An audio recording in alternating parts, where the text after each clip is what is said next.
আর থাকবে না চিন্তা। তার কারণ এবার বাঁকুড়া থেকে এক ট্রেনেই পৌঁছে যাওয়া যাবে হাওড়া পর্যন্ত। বন্ধুরা, আজকের এই ভিডিওটিতে বেশ কিছু আপডেট তুলে ধরবো আপনাদের কাছে, তাই সঙ্গে থাকুন।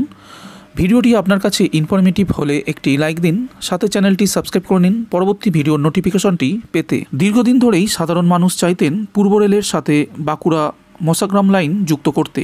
অবশেষে সেই আশায় যুক্ত হলো সবুজ সিগন্যাল। পূর্ব রেল সূত্রের খবর, এবার বাঁকুড়া থেকে মোসাগ্রাম লাইন যুক্ত হচ্ছে হাওড়া বর্ধমান কড লাইনের সঙ্গে।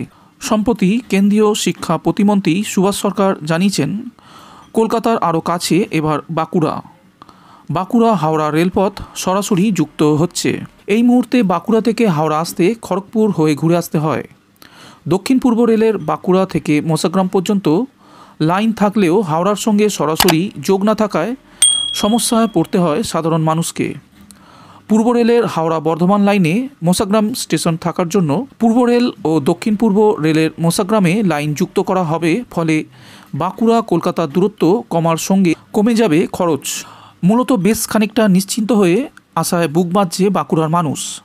আসলে এই রেলপথের কাজ শুরু হয়েছিল বহুদিন আগেই। সেই 2000 সাল থেকে শুরু হয় কাজ বাঁকুড়া থেকে হাওড়া বর্ধমান কটসাকার মোসাগ্রাম পর্যন্ত রেলপথ গড়ার। এরপর জংশন স্টেশন বলে ঘোষণা করা হয় মোসাগ্রামকে। 2005 সালে উদ্বোধন হয় এই রেল স্টেশনটির। তারপর শুরু হয় বাঁকুড়া থেকে মোসাগ্রাম পর্যন্ত 118 কিলোমিটার ব্রডগেজ রেলপথের বৈদ্যুতিকরণের কাজ। ইতিমধ্যে শেষ হয়েছে সেই কাজ। এবার সেই রেলপথ দিয়ে বাঁকুড়া হয়ে মোসাগ্রাম হয়ে হাওড়া যাবে এই যাত্রীবাহী ট্রেন।